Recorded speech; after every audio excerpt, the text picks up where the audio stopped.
Hi everybody. What is the achievement gap?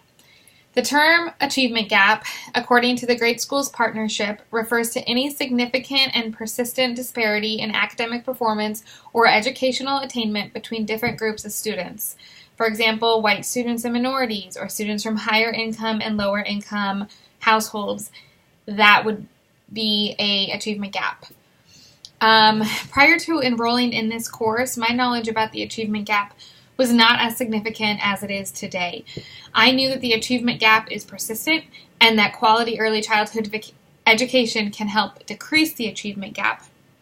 I also knew that the achievement gap is something that it's prominent in many schools across the country, and it's excelling, and it's something that needs to be monitored and it needs to be changed.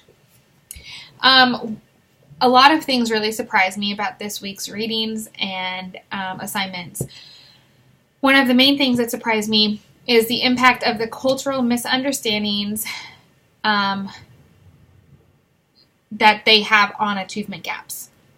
According to Jordan, many problems arise from misunderstandings between teachers and minority students or amongst students from different backgrounds.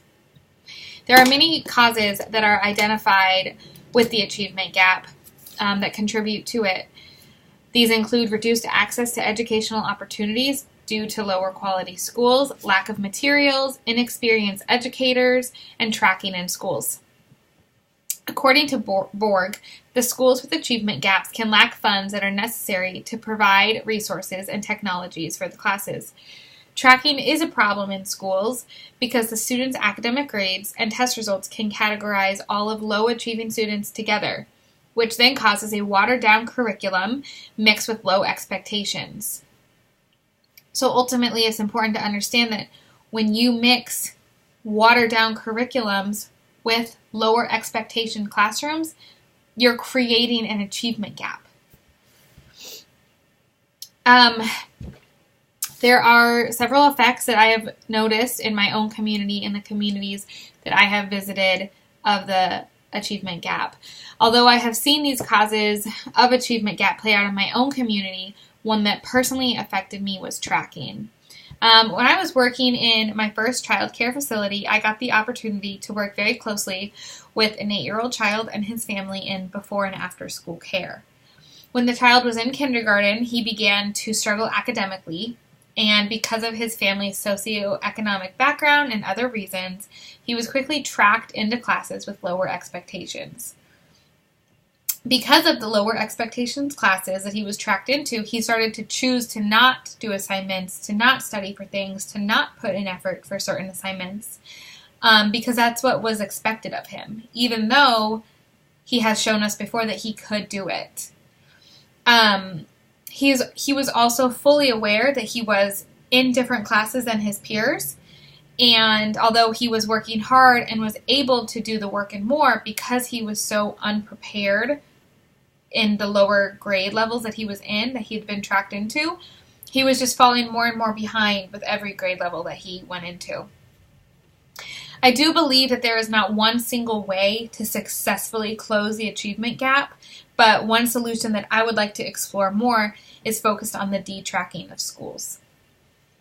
After reading the article Closing the Achievement Gap by Detracking by Carol Corbett Burris, by dismantling tracking and providing a strong curriculum to all children, we can close the achievement gap. Resources that will be necessary for implementing the solution in my community start with requiring educators to carefully monitor the progress of struggling students, to offer instructional support classes to all students. The classes that can be offered will be supplemental courses or after-school workshops. Support classes will be linked to the curriculum, and by detracting schools, all learners will have more opportunities to learn and achieve academic success. In order to see this proposed solution find success, we will need more experienced and qualified teachers. Many students will need additional support and extra time with the curriculum in order to catch up for their students. Detracking courses should be small in size in order to receive significant time with the instructor. This solution requires that the teacher is willing to take the extra time to hold the classes, to offer supplemental courses and workshops, for the struggling students. By detracking schools, students will have more opportunities to learn, grow, and advance with their peers, and they will be more likely to achieve academic success. There will be less limited placements for students. According to Burness and Wellner, it has been found that many low-track classes are comprised of minority and low-income students, while the upper tracks tend to be more dominated by students who come from higher socioeconomic standing. I hope that as countries and states work on detracting their schools, they begin to see a narrowing of the achievement gap.